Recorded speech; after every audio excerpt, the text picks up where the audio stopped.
Oh, it's a, I thought. Well, I don't know what's going on now. I'm all out of my element. Welcome to another edition of Lakers Fast Break, the spotlight on the Lakerholics weekend. I'm a little out of practice. I haven't said that in like 2 or 3 weeks. I feel like so. Pardon my. I'm Jamie Sweet. Above me to my what do you call this? Stage right is Michael H from Hawaii.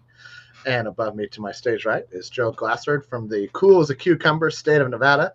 Hey, Michael was just saying and bragging about how great it is in Hawaii. I miss Hawaii already. I was there in late May, early June, and yeah, great time to go. Great time to go. It's a blistering 77. Blistering. And it's still sunny there. It's nighttime here in Los Angeles. Jamie, I'm not Gerald right now. I'm Laker Tom. Oh, Jamie, okay. You're an idiot, Jamie. Oh, I got a great trade for you. How about this? Stephen Curry for Max Christie, Cam Reddish, and a second rounder. It's a steal for Golden State. You didn't throw in Jalen Hood-Schifino. Yes, Jalen Hood-Schifino as a kicker. That's a steal.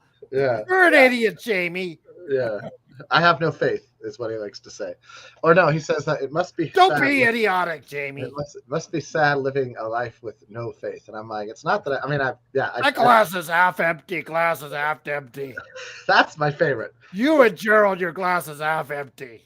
It's true. Actually, the waters. I can only. I need some water after that. I can't do his voice for very long. So. Anyway, as we're squarely in the dog days of NBA summer. It's Joe in the chat. Hi, Joe. How you doing? Can we please have a chat without CB? Who's CB? It's Cool Bro. Oh, Cool Bro. I mean, we'll see. Whatever. No. Cool Bro's fine. He's like 12. Whatever. Maybe he's watching the Reagan movie or something. He said he was going to. Oh, well. I'm sure that's thrilling. From actor to corporate tool and political show, Ronald Reagan. All right. Some of the worst years of America that couldn't be imagined, except for we're alive now.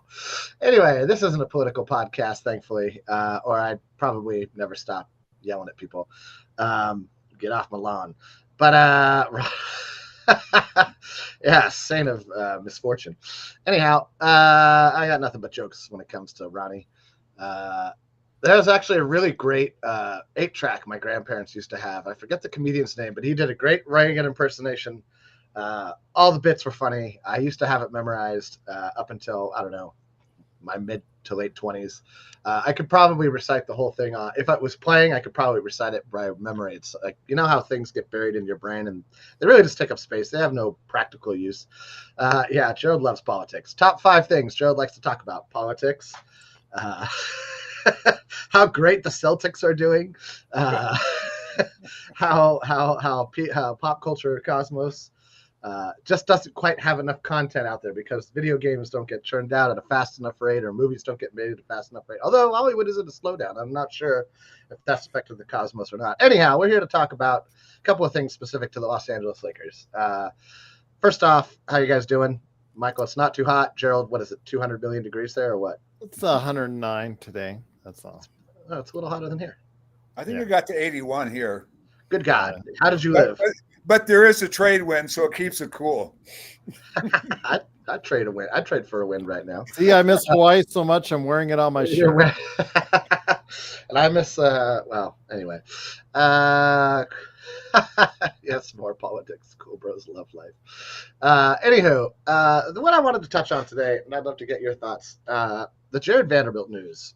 It's not really news, I suppose. Because Michael Bresnahan of Spectrum SportsNet dropped a teaser that he may be out for training camp and the exhibition season. I don't know if he didn't want to go as far as the regular season, but he went as far as that's concerned. So, but yeah, I don't know for sure. I see him on television. You know? Yeah, it's a report. We don't know if it's fact or coach or GM hasn't commented on that. And it's funny how this is leaked out because it leaked out through not Michael Bresnahan. Like he reported on it today, I think, right? And it was out. Well, that's what I got from the articles was that it was reported. It's attributed to him. So I see. So maybe he did drop it on Spectrum SportsNet, and that makes it a little more legit. Because they have to be on 5 days a week, because they've got They got to talk about something. I've been showing backstage Lakers like 500 times a day. Yeah, there's definitely good that they can do outside. Just so you know, Gerald, your mic is dropping in and out audio-wise. Okay. Like you start off hot, and then it goes into like a murky thing, and then it goes back up. Well, then I'll try and keep it hot. How about that? There you go. Oh, that's much better. Yeah. Anyway, anywho, Vando was never healthy last season. He was perfectly healthy the season that he came here, I thought. But what sucks is that like last season when he was healthy, it took him a couple of months, about a month, 6 weeks, I want to say, for him to get himself into game shape. And then he started really playing at a pretty high level. Like he was scoring with more force inside. He's never going to be a power player, but he was taking the ball to the rim with aggression. And he was shooting the corner three at like a 34, 35% clip, which is completely acceptable for what he brings to the table in the defense and the energy category. So like if that's the Vando you can get when he's healthy at that price, which is, a modest, I think 11 something, 12, tops out of 12 mil in a couple of years, or maybe 13, 14 mil in a couple of years. It goes 10, 11, 12, 13, I think. So gotcha. So it just gets more expensive as it goes along. It's a very team friendly contract for what he brings, or like it's a fair contract. It's a good deal for him. It's a good deal for the Lakers.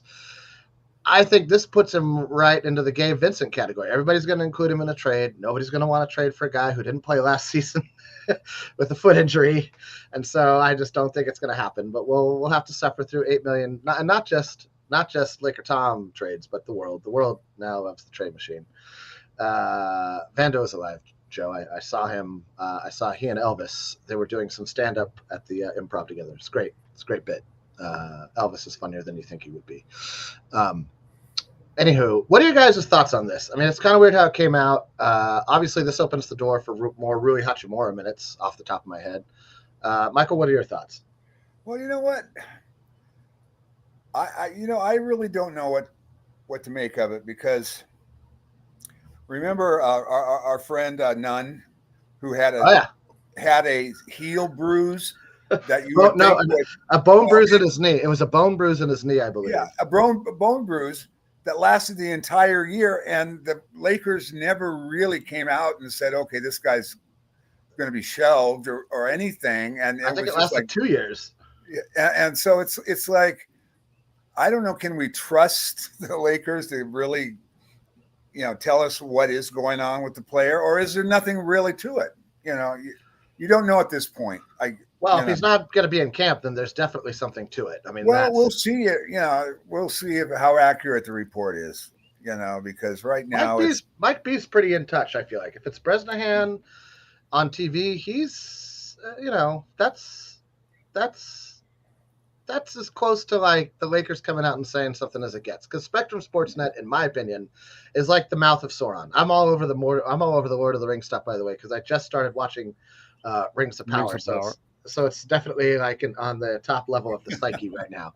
So I've got my second age trivia going on. I've got my Numenor stats and facts that people don't even know what I'm talking about half the time that blather out of my mouth. Anyhow, we won't get into any of that either. We'll save that for Pop Culture Cosmos. What are your thoughts, Gerald? I mean, this, like I said, it feels a little weird that it trickled out. I mean, I have to agree with Michael to a point. Like, we'll see what this is, I think, basically on media day. But I mean, what does this do for you, G? Well, when you look at him and his contribution last year of 29 games, and also as well Gabe Vincent and 5 games plus a little bit of playoff action, that's 20 some odd million that you're spending on those two guys. Last season. Well, last season not last season, because it's still Jarred Vanderbilt, his last year of his contract. But this year, if you get the same kind of contribution, you're spending over $20 million for two guys who don't even score double digits, who've been injured or could be injured a great portion of the season. We don't know how Vincent's knee will respond, and we don't know how long, if at all, Vando will be out. He could be out for weeks, could be out, or could be ready by the time he goes. We don't know how legitimate Bresnahan's story is, but if you said it on Spectrum SportsNet, you have to take it more than just with a grain of salt. But last year for Jarred, it was a tale of two parts of the season for him. There was the period of time where, he was hurt. He was hurt when he signed that extension. First of all, Rob gets an F for offering him that extension when he was already hurting with foot injuries in the offseason last year. But also classic Lakers, right? Classic Lakers. Sign him while he's injured. Absolutely. Really smart move there. But that's I mean, they did it with Kobe. Arguably, Vando has done a lot less for the franchise. 2 weeks, months later, he had his first 15 games where he just looked out of it. He just looked really incompetent and looked bad on both sides of the ball.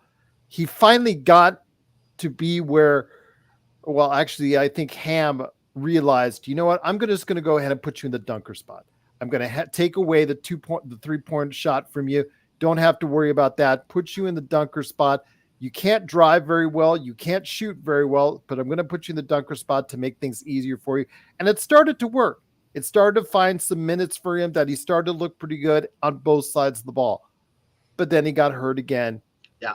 End of season. So, and like the best game he'd ever played as a Laker against Boston. Like, didn't he have it was great. Great game. Yeah, but it was short-lived. So what kind of Vando, and when will you get Vando back? And again, now that she's being paid more, it's a trade that, it's a contract you could trade off of. So is Gabe Vincent's, but how much do you have to pay to get off of guys like that if they're not giving you what you need off the bench? And it just comes right down to it. And I'll pass back to you and Michael in regards to after number 5. Yeah, it does give Rui more minutes, but after player number 5, there's a whole bunch of question marks from 6 through 15, a whole bunch of question marks that nobody's going to be able to answer right away.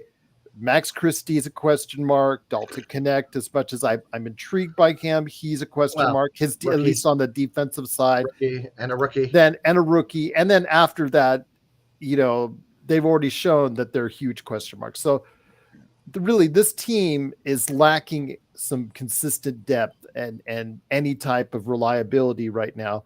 And I don't know what JJ is going to be able to do to conjure up some magic for these guys, but you paid Max Christie $32 million for a 4-year contract to assume that he's going to be your guy off the bench. So let's hope that's the case, because if Jarred Vanderbilt's out, he may have to be your most reliable option. God help you. I mean, that's depressing. We'll talk about glass all the way empty. I don't know. I think that get ready for some Cam Reddish, Alan. Cam Reddish. If Cam you know what? I've got a good feeling about Max Christie as a player. Okay, that makes one of us. That makes one of us, because I certainly don't. I don't think. My problem was they didn't let the market determine his. He was restricted. They bid against themselves. They bid against nobody. Yeah, and so it's like nobody was going to pay him that much. The only thing I can think of is they wanted another $8 million for a trade. Down the line, all over again. I mean, let's say this. Let's say this. Let's say Max turns into a 10+ point per game, 38% 3-point shooter, which he's never done yet. Did in summer league last year. Oh, great. Yeah, and I kill it at the Y. I've slay at the Y, bro. You don't even know. Play for money? Sure, let's go. Well, then when we get those emails, that's what they always point out. Oh, he did so well in summer league. He did so well in one game. He did so well in a fourth quarter against the Knicks. Right. Small sample size to negative portions. Anyway, my point is this. Let's say, for instance, that Max Christie does, and that Gabe Vincent is able to play 15, 20 minutes per game without injury, and at decent, if you're putting a lot of eggs in the Gabe Vincent basket, you're probably not the Easter Bunny, and you should really rethink your career path. Gabe Vincent's going to play 15 to 20 minutes a game, 25 if there's problems with D'Lo and his defense and the way Redick and he, in an ideal world, Reeves and D'Lo are playing 30, 35 minutes a game. Doesn't leave a ton of backup minutes by design, I think. I hope. And if they're playing well enough that we're winning basketball games, that should be the formula going forward, because they're obviously our two best players. But if Max Christie and Vincent somehow start to make a little noise as a bench tandem, I still think the Lakers are in a weird catch-22 where whatever your shit, like you're saying, the cost of what are they going to bring back? What are they bringing back that's going to be so earth shattering that it makes sense to trade them? So in a way, I almost hope they play so well that they become untradeable, because I don't see any of the guys on the Lakers and our 2 draft picks 5+ years out being this amazing. And full disclosure, I've never seen those 2 draft picks as being an amazing haul, because I am not a big believer in the draft outside of the top 5 picks, and even those are pretty streaky at times. But this is the thing, like, you're not getting what were you joking about, the Steph Curry trade that will never happen? Well, you're not getting Steph Curry for Vincent and Christie and 2 first-round picks and whatever amount of pick swaps you want to add to. So it almost makes the most sense for the Lakers to roll the dice kind of with this team as is until LeBron retires. You can make margin tweaks like they should have done with the 2020 team. Kyle Kuzma, I think today or the other day, came out with something basically hinting at the same thing. I think he does that once a year now, actually, as a little – I think he did the same thing last year, as I recall. Somebody's talking to me. By the way, I'd like to mention that Rob blew that 2020 title team up a little too early. Quote me on that. But I don't know. I just don't – I feel like the Lakers are kind of stuck with this team, and so I am putting myself in the position of hoping for the best internally. I would like to see internal growth more than I would like to see a trade. I would like to see internal cohesion and chemistry and improvement, which admittedly gets hard when you change the coach out every 600 days or so. These things all this is the equation I've come down to, is that it's going to be better for us for these guys to all do well, be healthy, play well. And I don't say that because I hope it results in a trade for a third star. I just don't see it happening. Yeah. My thing is, you look at, first of all, there's hardly anybody out there, nobody's really putting guys up. And unless somebody different comes along, you look at the guys that are out there, and I don't, Jamari Grant. I mean, he's a Jeremy Grant. Yes. Yeah. Jeremy. He's a step up a little bit defensively on Rui, but Rui's not a great rebounder. Grant's even worse. Yeah. And offensively, he's not better than Rui. So It's like, and then you spend a whole bunch of money, and you're going to have to get 3 contracts to get him. And at least 2 draft picks, minimum of 2 draft picks. And so even 1 draft pick, how much does he move the needle? He doesn't, Not in the way that's significant. And he's the best one. I think that, Joe, what are your thoughts on all that before I pose a question? Hey, what's up, Jarred? It is the banjo man. Didn't bring the banjo. It's in a case. Well, again, there's just so much uncertainty after you get past. Is there really? It's just the uncertainty of health, because I think we can. No, it's the uncertainty of what. Okay, so who comes off the bench? Who is going to be the 6th man? Who's going to get you at least 10 points a game? I mean, Joe and I are leaning towards the rookie, but we're talking about a rookie. I think you have to have Rui come off the bench. I know that he was the best as a starter last season, but I think you have to consider. Well, I've said for months now that, actually a couple years, that Reeves and Rui on a playoff team, on a real playoff team, on a good playoff team, would be a 6th and 7th man. They're like Farmar and Odom. So, you know what I mean? Like a level like that. I would but unfortunately, due to the fact that they just don't have any depth or talent, they have to play the majority of the minutes right there. So they have to start them. Just again, everybody's talking about JJ unlocking Reeves. Do people forget Reeves was an undrafted player? So there's a limit on how far he will most likely reach. And he's already in his mid-20s already. So no, you're looking at he's a glue guy, right? He is like he can maybe shorten the turnovers a little bit. He can improve his shooting to be about 38 to 40%. But that's the little tweaks. It's not like huge, massive gains. He's not going to become this all-star shooting guard that people are envisioning. that he maybe what a year, 2 years ago when Reeves mania was at its height, he's just not that guy and not that player. He's a good functional player, which maybe you can con somebody into a trade for some really good assets. That's probably the best it's going to be. I don't envision Austin having to be the third scorer. I mean, D'Lo's a good scorer, and he's getting 18. If Austin gets you 16, 17, Rui was averaging 16.7 as a starter. That's good offense, along with LeBron and AD. So it's like, you're right about the bench, though. That's where my concern is that somebody's going to have to step up offensively. I mean, it's kind of like you've got maybe your best defenders on the bench and your best offensive players starting, on the starting. I honestly go ahead. Sorry, Michael. Go ahead. I just think that silver lining for me was towards the end of the year, Austin started looking a little bit better on defense, and hopefully that carries on. Rui's not a bad he's actually a pretty decent on-ball defender. He just gets caught in his rotations. But the thing, Michael, is if you keep LeBron at the 4, Rui has to play the 3, and he cannot guard wings. We've already seen he cannot guard. He did for the tune of 21 and 8. He can as a 3. Yeah, he can. It's just that it's not a happy ending. There you go. No, it's not a happy ending. I mean, and I think in the right defensive scheme, he would even be better. But the problem is that this is my problem, is that like with a starting 5, and this is why I like Vando in the starting lineup when healthy. Starting 5 of D'Lo, Reeves, Hachimura, LeBron, and AD.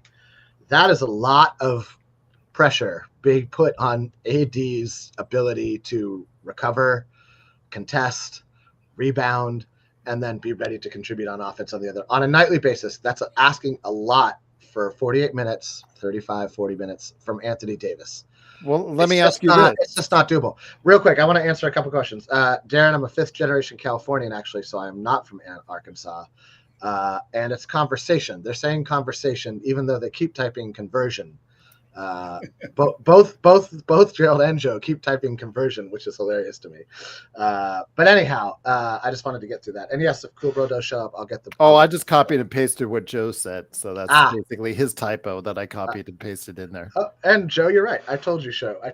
Right there. That's how you know we're friends, because we mercilessly needle each other. Anyhow, listen. So that's what I like. I think Rui has to, when the Lakers are fully healthy, I think Rui is your first man off the bench, because he can get you 10 to 15. I think pretty reliably. I think that's when you make him the focal point of the offense. You maybe put him with Hayes, maybe even Wood, so that like you at least have length. They're not all great defenders, but at least they're all long. And like you cobble together a defensive identity where, okay, like Wood can maybe hit a 3, get a rebound. Hayes, roll man, set screens for Rui. Rui can pick and pop. And you put the ball in his hands and say, just go be the best Rui Hachimura you can be. But if there's no Vando, and this is just the same thing that happened last year, I feel like. It just says this. And everybody by the way, I saw you chat, bagging on Vando like you do. Feel free. Go ahead. It's a free country, evidently. So they tell me. And so I think when healthy, Vando is basically what takes this team to another level. Problem being that he hasn't been healthy all last season. But it has a cascade effect when he's not in there, in that now you have to put a not defender, because there's not another big defender that we have other than AD on the floor. And it takes scoring away from the bench, because if you have a healthy Vanderbilt, you can start him at the 3 with LeBron, and he can cover basically 1 through 4, sometimes 5, depending on the 5. Jokic, no. Embiid, no. Probably even Vukovic would give him a hard time. But I would put Vando on Cat. I'd be fine with that if it came to it. If they got switched onto one another, I wouldn't hate that. Vando blows by his defender to the rim, Joe. Cat's not a hard cover, really, when you think about it. But that's what I'm saying. There are. That's what I mean. He likes to hang out on the perimeter. And that's Vando's strength, is that he's a plus perimeter defender, which this team lacks. D'Lo, negative perimeter defender. Austin Reeves, let's call him a net neutral perimeter defender. Vincent didn't play.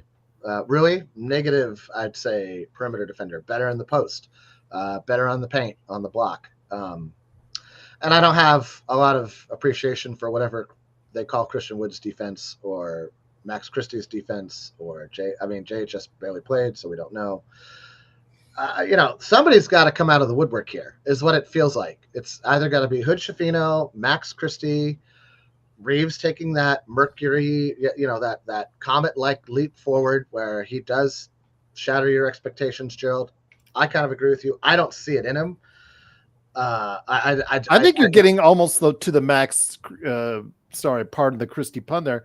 That you're seeing getting out of Reeves. I don't know how much he can tweak little things. He can shoot a little bit better. He can play make a little bit better. But it's minute things that you're tweaking, and that'll make him maybe a little bit better player. But he's not going to get to the level that the Lakers need him to get to in order for them to be in that upper echelon in the Western Conference. I think it all comes down to how they call his contact. I thought last season they overcorrected for the stretch that he was just getting to the line like 10 plus some ridiculous amount after the All-Star break, right? After the trade, after the All-Star break, Reeves, when they put Reeves in the starting lineup, it was like you couldn't touch the guy. He went to the foul line every time. I thought last season they overcorrected for that, where I thought he got kind of hacked a lot going up. And so I kind of expect to see a balancing of that. And if he can average 6 free throws a game, I think that he can be an 18 to 20 point scorer in the league. Now, whether or not that happens is entirely up to the referee group every night. I don't see him scoring organically 20 points a game for a season. I think he tops out between 15 and 18 organically, just the way he plays his game. I do think you have to hope for him improvement on the defensive end. I think that's really, I think that's the last untapped resource in his bag. That's where it is for me with him, is the defensive end, because he's the fourth option. Alan. He is. He's the fourth option. No, Alan put Bronny in the chat, and I'm like, Alan, please. He's the fourth option. Please. You don't need to get 20 points out of your fourth option on offense. If he can get you, he's getting 17, 18 points a game. That's for a fourth option. That's not bad. Do you think Reeves is the fourth option? I think he's kind of the third. I hate to say it. I know we have Russell, and you're assuming Russell is the third option. It alternates between those two. How about that? I tend to, I think that's more accurate. Where the guy that could really, add a little bit to this team would be Christian Wood, if he could learn to shoot again. Well, same goes for AD. AD is shooting 5 threes at 35%. He had one season, 1.5, where it really worked out for him. Then he got that nice contract, which we've seen many times before. These middle of the road players, they have that one spectacular season that gets them a nice big fat contract, and then it all goes away. And I don't know. Again, this is his year or season of revenge. He's talking about. Well, you know what? All great and good. That all sounds all great, but we'll see it in action. Go ahead, Mike. Well, he's a career 38% 3-point shooter. He shot 30% last year. So that's his average. Yeah, way below his average. And I'm not saying he's the answer. I'm just saying he can add a little something. That's what I'm saying. You can cobble together. If he shoots 35% on, let's say, 3 shots a game, 3-point shots a game, and does whatever the rest of the time he does, just because he's 6'9". He's not a bad rebounder either. He's pretty decent. That's what I mean. Slow. He's okay. He's slow, but he's tall, and he's decent at positioning himself. Well, then let me ask you this. I'm going to ask Michael this first. So, okay, the Lakers did virtually nothing as far as changes in the offseason. So, with that said, don't the deficiencies, and Joe and I have covered this on our shows during the week, doesn't this, as far as the deficiencies that you had, they don't get better because you have the same personnel. So the rebounding issues, the fact that they don't take as many threes, in fact, they're one of the worst teams as far as volume threes, the fact that they are terrible on both the offensive and defensive boards, Those things don't go away if you don't change up your personnel, Mike. Yeah, but okay. Here's my counterpoint to that. They were the starting group, the starting five was 21-8 going down the stretch. They had the toughest schedule in the NBA, and everybody was playing for something. Nobody was resting their guys because they had a position locked up. So I mean that's quality. Now you get into the playoffs with 3 rotation guys down against a healthy Denver team, and lead most of the time. I mean, they lose the game 5 when AD hurts his shoulder. Yeah. You know, plays with one arm for the second half. Game 3 when Murray hit that, couldn't see the basket shot. Yeah, I game mean, 2, and I'm not saying, you know, say Vando, for instance. I'm not saying he would have been worth 10, 20 points. He would have been worth three or 4 possessions. You know, he could have. In the playoffs, man. I really think if they had been into it healthy and AD hadn't hurt his shoulder in that 5th game, I think they would have beat the Nuggets. And who knows what would happen from there. I don't think they're that awful. You know, I don't think they're that awful either. I think they could easily be a 50-win game, a 50-win team. Are they contender? Not at this point, unless they show me, you know, step up. 50 is a high bar. And remember, you were counting on LeBron and AD playing 70 plus games again, and also having 3 shooters shoot over 40% from behind the arc again. Now this time though, with added higher volume. That's a lot to ask 2 seasons in a row. I don't know if it's a lot to ask from Hachimura. I think he's a solid 3-point shooter. I think LeBron is in the lab as we speak, getting that 3-point shot in place. I also want to know what Joe has against the people who work at Home Depot. I don't understand. I don't understand you, Soros. I don't understand you. Nobody Soros. understands. He doesn't even understand himself. That's the people of Home Depot are fantastic. My biggest concern going into the season is a backup center. Agreed. Not really. I mean, Jackson Hayes is 220 pounds. I'm fine with Hayes. He's a terrible defender. We got torched whenever AD rested. Yeah. We got torched. He's terrible defensively, Jamie. He started worse than he finished. I remember that. Remember the game. All right, go ahead. I'll remember the Warriors game. Remember the Warriors game that we were up by like 12, 14 points. AD got hurt, left. It became a layup line. Sure. Literally, he's always on the. He's that guy that's got all the athletic ability. He's got hops. He can jump out of the building, 7 feet tall. But yet he's on the other side of the key as they're scoring the layups, Jamie, each and every time. His defensive instincts are abysmal. The only thing he can do, which Joe loves, is the fact that he can pick and roll. Yay, he can pick and roll. That's great. That's good for 3 or 4 times a game. But what do you do for the rest of the 47 minutes that are out there? Again, he cannot defend if his life depended on it. I don't know about that. I think that's being a little bit unfair, basically because I thought that it's there on camera. No, hold on. Let me finish. First off, okay, Joe, Home Depot doesn't hire anyone. I've driven through the parking lot. Come on. Sorry. It's the last thing I'll say about Home Depot. I thought the barbecues all guarded themselves out there. They do. They've got a pack along with all the plants that sit out. Yeah, it's a protection racket. You know, don't touch the barbecue. Anyway, I'm also going back to The Sopranos for some reason, I've never seen The Sopranos. Oh, Joe will like that. Oh yeah, no, it's great. I'm still in season 1. Anyhow, here's the thing. I think that Hayes had. I think that you have to look at Hayes. You have to stagger LeBron and AD. Or you need somebody who helps Jackson Hayes on defense. When he played, he generally played with D'Lo, Reeves, Prince, and somebody else who happened to be healthy. Right. All I'm going to say is this: New Orleans needs a center desperately now. They had a center not too long ago in Jackson Hayes that they drafted. Yeah, he was a rookie. Come on. Yeah, but he's been in the league 5 years now. And he's bounced around already once. And I thought that Hayes. There's a reason why he picked up the minimum on his contract. Well, yes. Same with Patrick Beverley, who's playing overseas. Same with THT, who's playing on a Same with non-guaranteed Christian contract. Wood. Same with Wood. Yeah, there Cam wasn't a lot of Reddish. money. That's not necessarily a reflection on Hayes' skill set. I think that's because Well, nobody here's else another wants thing. him right now. Here's another thing. When AD sat, who was guarding like the Joker?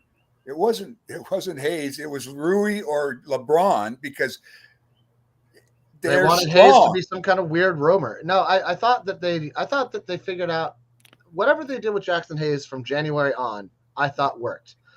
I'm not saying it worked great. I thought that it worked for your backup center. I thought that he was fouling less, he was contesting better, and I was happy enough with that, because I don't think we have the will or the money or the ability to bring in a true backup center, probably without overpaying. And at the end of LeBron's career, I am not in the business of overpaying with whatever we have right now. I would rather, this is what I'm saying, I would rather see improvement from within. I would rather bank on, bet on, count on, hope for, whatever you want to call it, on improvement from within, because no one is going to do the Lakers any favor in any trade scenario I can envision. And whatever you get back, you're probably giving out more than you should. And knowing Rob, I could almost guarantee it that any trade that we make this season, should we make a trade, he will end up sending out more than he should. You could argue that he sent out more than he should just to get the AD deal done, because Magic screwed it up the year before with all trying to do it mid-season when New Orleans just used that to make everybody look ridiculous. AD looked ridiculous. The Lakers looked ridiculous. Everybody got schooled in Los Angeles. New Orleans, the people of New Orleans thought it was hilarious. They got to boo AD, whatever. They still haven't won Jack, so good on you, New Orleans. But I just think that I would rather bet on Hayes right now than trade or sign, like who better? Walker Who better? Kessler. We're not going to get Walker Kessler. It's just not going to happen. You're going to overpay, huh? Ainge will still want him at a premium. Doesn't matter how bad his second season was. He's still very young, and Ainge is going to make you pay if you want to go and get Kessler. Yeah, I don't know what, I don't know what's going on with it. The Knicks offered 2 first-round picks, but what I understand the reason why Utah turned them down was because they were New York Knicks' own picks in upcoming near drafts, and they figured that they're going to be like glorified second rounders, because they're figuring the Knicks are going to be pretty good for the next few years. Knicks are going to be pretty good for the next few years. They should be, unless they get whacked with injuries, they should be pretty good. His basketball IQ is below LeBron's title total. That's a good one, Joe. I like that one.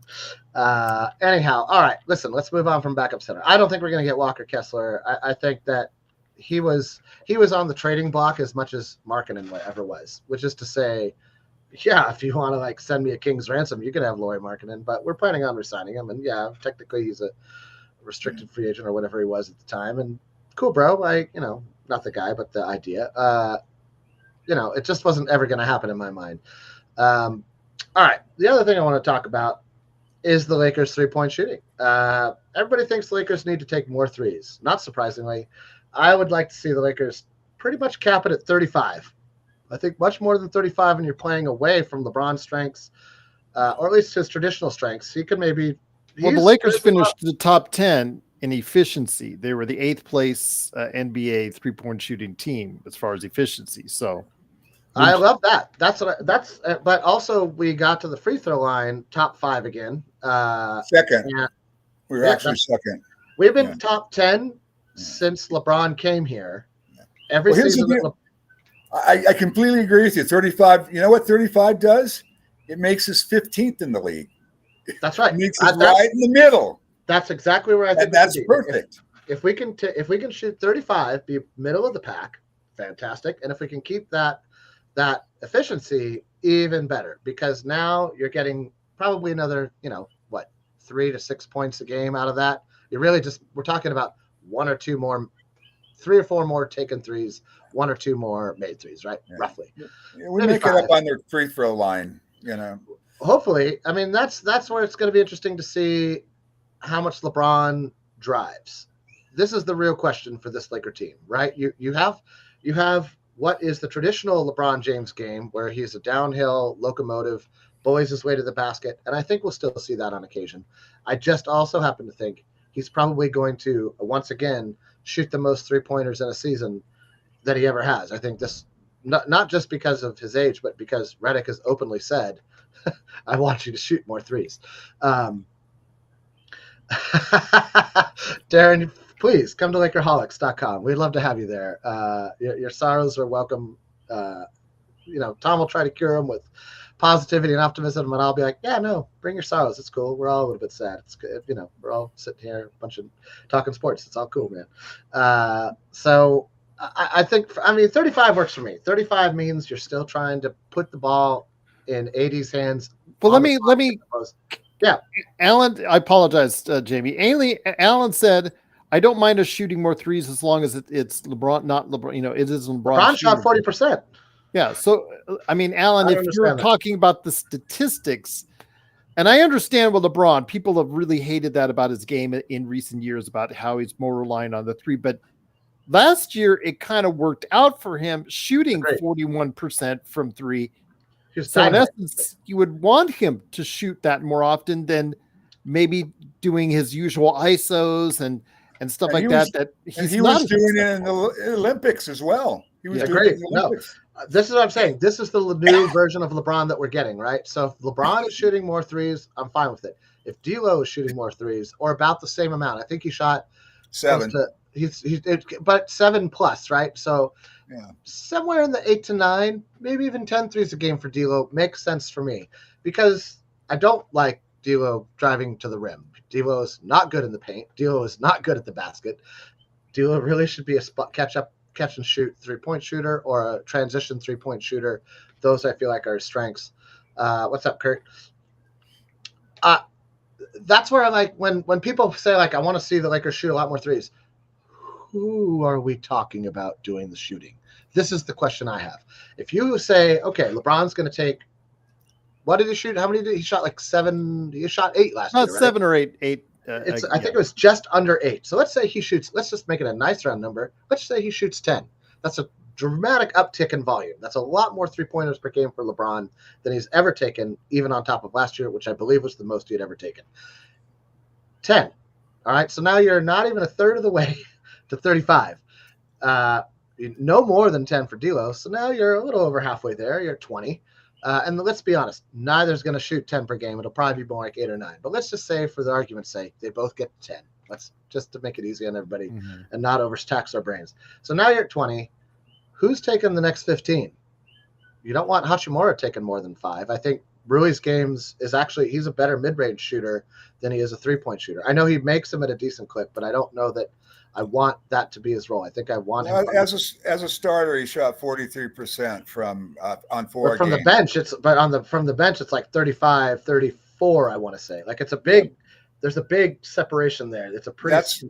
That's one of the reasons why he's a better player when he starts. I mean, statistically, he is.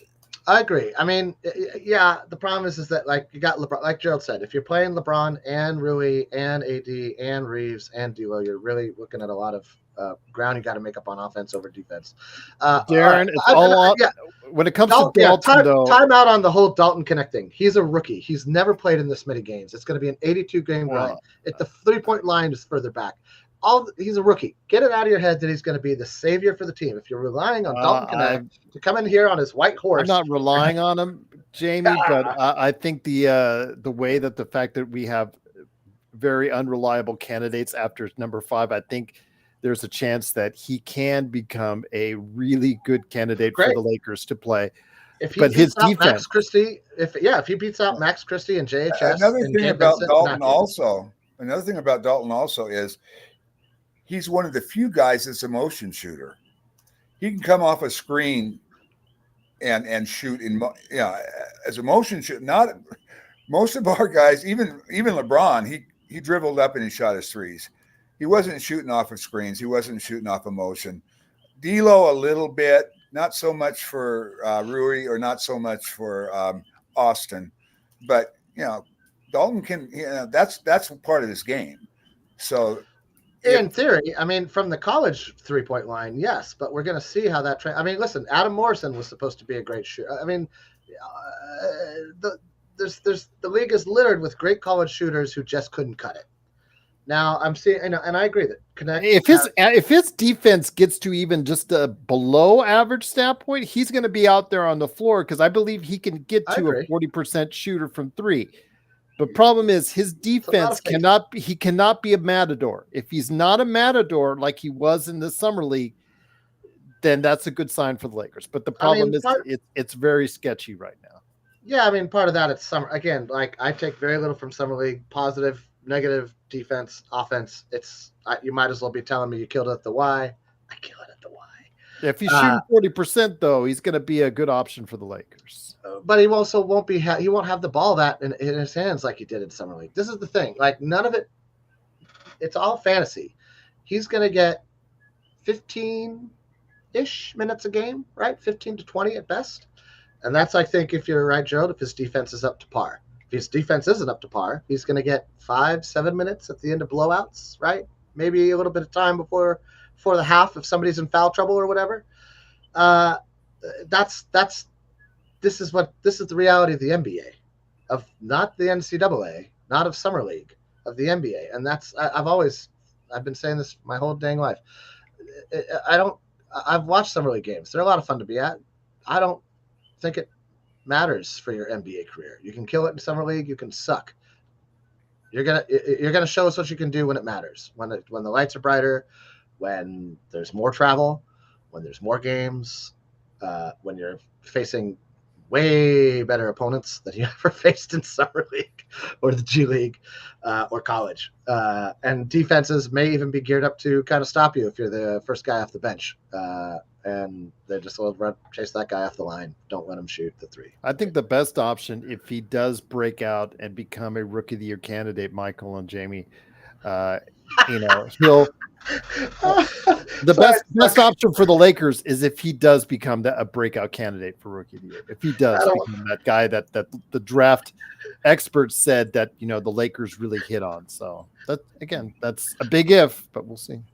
I got the beard trimmed. It's my hair's freaking short. And Kurt, you're already giving me a hard time about my hair in the pool. Come on, bro. Listen, I don't know how you guys feel about this. I'm not. If our season comes down to, boy, I hope Dalton Connect really is amazing. That just tells you where we're at. I mean, there's a reason why Vegas picked the Lakers right now, 11th place in the Western Conference. I'd rather hope for Max Christie to become a 10-plus point per game scorer and play decent defense. I think that's got as much, if not better, chance of happening. All right, last thing I'd like to talk to you about, and Michael, I'd like to start with you. What are our expectations for Jalen Hood-Schifino this season? But I'm trying to be, and I don't mean tongue in cheek. I've been tongue-in-cheek about JHS all summer long.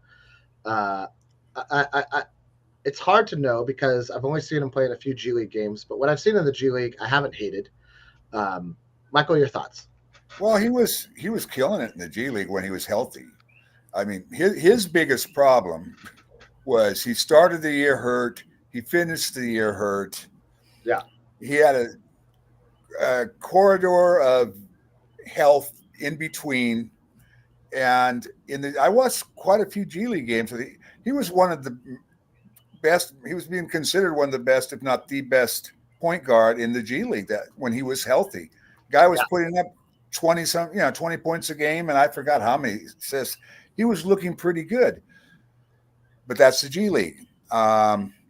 Unfortunately, it's hard when you're a rookie to miss a whole bunch of time your first year.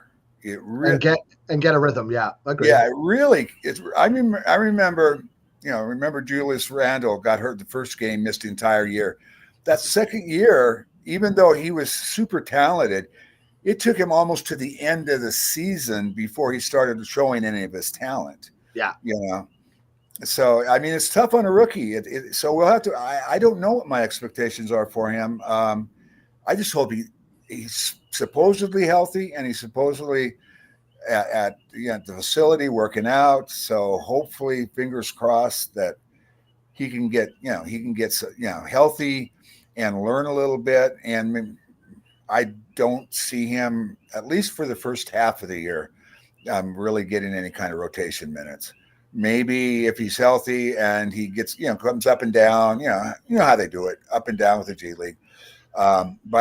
Maybe he finds a rhythm by the middle of the year, and we can kind of see what he can do. But I don't have much expectation for at least the first half of the year. All right. Just the chat has got some zingers on the whole Jalen Hood-Schifino topic, of course. Thank you, best Lakers chat on planet Earth. Gerald, your thoughts on Jalen Hood-Schifino?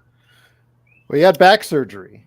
Yeah. And those are two words that are very scary. So I don't know how effective he is right now, at the Lakers facility in El Segundo, and how well it comes. I have zero expectations when it comes around to it, because, you saw how many years it took Joel Embiid coming off the back surgery to become an effective player and then get to that level where he got at. So, and he got a lot of minutes. He got a lot of minutes to work the rest out and to work himself into, And Kurt said that's scary for a young player to get back surgery. So I have zero expectations for JHS. So I'm hoping he will exceed the zero expectations I have. But let me ask you this. I'll turn it back to you guys. Let's say he does let's say he does play well enough to become the backup point guard behind D'Lo. Does that speak more volumes about him or speak less volumes about Gabe Vincent? Well, that's my expectation. My expectation is that he seriously challenges Gabe Vincent for his minutes. If you're paying $10 million, well, actually, no. I'm just saying. No, it's JHS. Oh, JHS. No, he's like $4 million. No, it's his rookie deal. And he's only $6 million less than. Yeah, no, he's. But I mean, listen, if he can challenge Gabe Vincent for backup point guard minutes in training camp, and maybe like you were saying, for the first month or two of the season, and make it a legit conversation to where you have to think about it, that's great for the Lakers. Great for JHS. Maybe not so great for Gabe Vincent. Who cares? Don't never sign anybody from Miami. Pick the guy they would have picked in the draft. Do that, but don't sign their detritus. Just hope so. Just here a second. So sorry. There's some really great. There's some really great jokes in the chat. I know he wasn't healthy enough for some back surgery again. But if he comes in the camp, I mean, there's been more news about Vando's injuries than JHS's. So I'm assuming he's going to be ready for camp unless Brez or somebody drops a bomb that he isn't. So with that in mind, if he can just compete at a high level for the backup point guard role on the Los Angeles Lakers and make it a meaningful conversation, I will be happy. I will not worry if he gets the backup role or not. It just means that he's playing well enough to be in the conversation. And if something happens to Vincent, okay, now here's your shot, bro. Take the torch and run with it. Make it like when Reeves got into the starting lineup. Make it impossible for them to take you out unless they trade you for somebody better. Well, the thing was who was JHS before the back injury? He was a guy. Well, listen, I was couldn't shoot and he couldn't defend. So that's what I was pissed about. I was pissed about this pick minute one. So let's not get started on that. The fact of the matter is that he's on the team now. Nobody's going to trade for him for a superstar with Max Christie and Rui Hachimura and any combination of 8 to 12 to 15 or more $1 million contracts that you put into the pie hole. It just doesn't. Nobody wants that. Nobody wants that.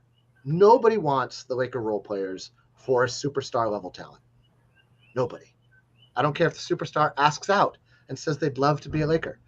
Nobody is making that deal because they will then get fired, and they should. Anyhow, jeez, Mission, that's brutal. That's my hope for JHS. I hope that he is able to make it a meaningful conversation. That it's not just Gabe Vincent. Do you know what I mean? If it's just Gabe Vincent, then we got to hope that Gabe's healthy. We got to hope that he's something like the defender that we saw in Miami, that he can hit clutch threes like he did in Miami. Maybe score a couple of layups at the rim. But if he's not able to challenge at even that level, if he's not able to compete and contribute at even that level, then he's just, for me, I hate to say it, but for me, he's already kind of a bust of a pick, just based off of year one and compared what Whitmore and Jaquez did on their respective teams. And Podziemski. And Podziemski, that we could have used any one of those guys as much, if not more, than the teams that they're on, and the fact that the Lakers did not have the wherewithal. The thing about, Hood Chipino, he could turn out to be a really good player. Who knows? I hope so. And it might not be for the Lakers, right? It might not be for the Lakers. But the problem is, on a win now team, you don't take a 19-year-old project when you've got, that was the thing that killed me about what Rob did on the draft. I know. You've got a win now ball club. You've got some older rookies that are ready for the NBA. You draft those guys. I know. You don't take somebody you have to develop. And in his defense for not taking Cam Whitmore, I believe Cam Whitmore had back injuries or back issues. Well, Cam Whitmore had interview issues, supposedly. Well, was that what it was? Interview issues? Well, he was hurt a lot too, and he was hurt a lot too, if I remember. I think he had projected as a pretty high draft pick, and he was a top 5. 20 teams he was passed top 5 him at up. one point. Yeah, 20 teams passed him up, or 15 teams passed him up from number 5. So, that I forgive them on Whitmore, but not the other guys that were more. You're not going to get me to roll over on that one. That was we were calling it that day on our draft show to get Whitmore. Jaquez was talked about. I would have been. Nobody was Podziemski. A lot of people missed on Pods. I think Stone Hansen was the only one who was really high on Pods, and obviously that worked out to be well. But then again, we keep getting called out on emails about how there's no way in Ham's system either one of those guys would have actually made any contribution last year. Jaquez is as good, honestly, and I hate to say this, if not better already than Vando is. And Vando has a place in the Ham system. In fact, Ham went out of his way to mention how much he missed a player, just like Jaquez, all season long. All right. But anyway, we could keep rehashing that draft from last season. I liked our draft a lot more this season. Hopefully, yes, Darren, I agree. Including the second round pick? I mean, whatever. It's a second rounder. It doesn't matter. I'm not going to get into it. Let's talk about what's his name, Maxwell Lewis. Oh, Maxwell Lewis didn't hit. It's the same. He's Maxwell Lewis. The only difference is his last name. I don't care. There's nobody better you could have picked that would have made me be like, oh, well, that guy. But if there is, I'm just, like I said, I'm not going to be like Joe that's just going to get on it because, like you said, like I've said before, 90% in the past 10 years, 9 out of 10 of the guys picked at that spot have not made it in the NBA. They've not gotten to a second contract. Only one. So the odds are against Bronny being a contributor in the NBA. But if somebody is picked after that, like what are the last couple picks, or somebody's undrafted that does become a player in the league, you are going to hear about it from us because the fact is that right. Rob could have had a chance to get that person. Well, so there's that's a little bit hyperbolic. I'm going to argue. I'm going to push back on that a little bit. And the only reason I'm going to say that is you don't know what the scouting department was saying. We don't know. And if we ever find out, if it comes out, oh, this guy, everybody in the room was like, no, I know it's Bronny and LeBron. I know it's going to be great for all the blah, blah, blah. It's going to whatever, this, that, and the other thing. If that comes out at some point on down the line, then yes. But if you're telling me that there was all the scouts in the room were like, it's a crapshoot, man. Bronny probably should have gone higher if he didn't have a heart attack. It is what it is. Life happens. Cam Whitmore dropped. Bronny dropped. Whatever. Things happen, right? Only if it comes out that, yes, there was like a consensus. This guy is a game changer, especially for our team, and we pass on him to draft Brownie. If that comes out, then yes, that's terrible. But if it's, this guy, like if it's another Podziemski, if it's another something similar to that. Yeah, we're talking, what, 55, and they went to 58. We're not sweet. But you've already given him a 4-year contract. That's the part that's weird because we didn't do that with Christie, and it would have really done wonders for our salary cap this season if we had. But you know what? That was LeBron's money that we gave him. LeBron, after you go ahead and ask him to take a pay cut after you agree on terms. No. That went over the 200 the second tax cap. Smoke and mirrors. Wow, $7,000.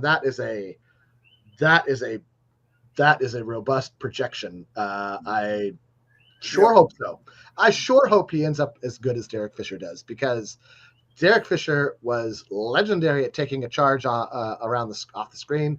He was great at fighting through screens. He was a clutch 3-point shooter, and he was one of the best backup point guards, best backup guards the Lakers have ever had, ever. But he started multiple times. I would have retired Fish's number before I retired Cooper's, maybe. I mean, at what point do you say, like, well, Michael Cooper, but not Derek Fisher? Like, what? Well, I think the criteria is you have to be in the Hall of Fame. Seriously, there's not one guy up there that's not in the Hall of Fame. Right, you're right. Kurt just said he means Derek. What, 7? You're really 7. I don't know what you're smoking, but seeing the guy as a KCP or Derek Fisher type, he's a 6'1" guard who isn't a point guard. He's a shooting guard who's supposed to be a good defender and has yet to be able to shoot well from behind the eye. In fact, shoot competently from behind the 3-point line. I can't even. I don't even want to. I don't care to discuss Bronny. I just want to leave the kid alone. Like, I feel the way about Bronny. I said before, I play him in the first game, second quarter, play him for like 2-3 minutes to get all the buzz, get all the the history making, then send him to South Bay for the rest of the season. We'll see. Injuries will dictate that. Unfortunately. One note on Maxwell Lewis. Please. He has a $100,000 guarantee next year. I know. So I mean, he's gone. He's awful. He has been absolutely awful. The bad thing about it is he looks like he should be a good player. He has the athleticism. He's crazy long. He just can't make layups even. And he was a worse defender in summer league than even Dalton Connect. So I know. I don't. Yeah.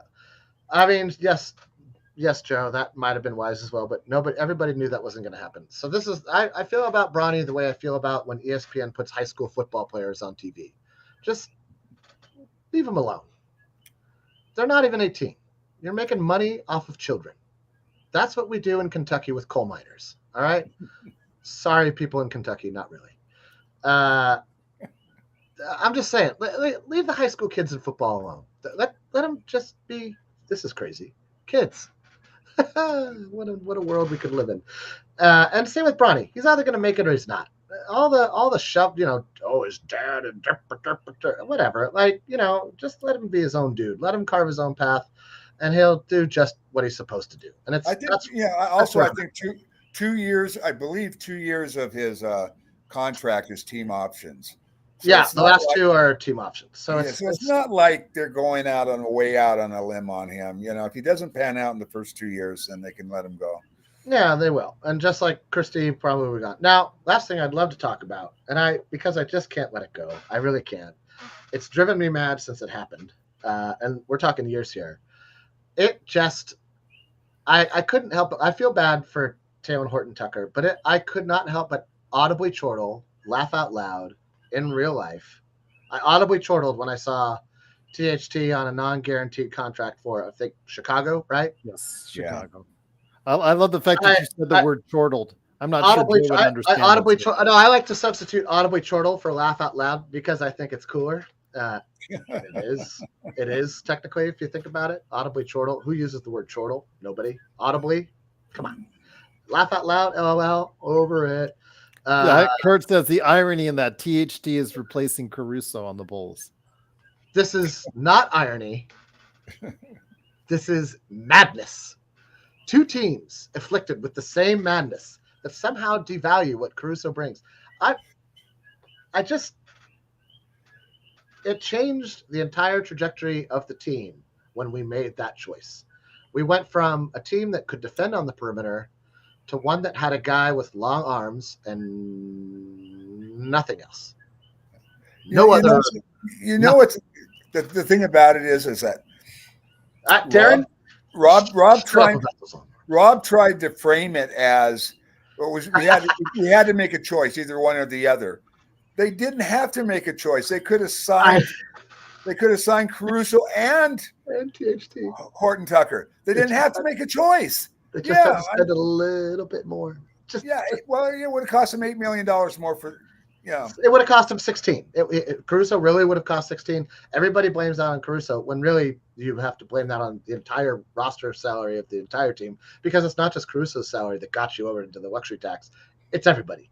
Darren, if do not, no more talking about those long arms. They're the most inane.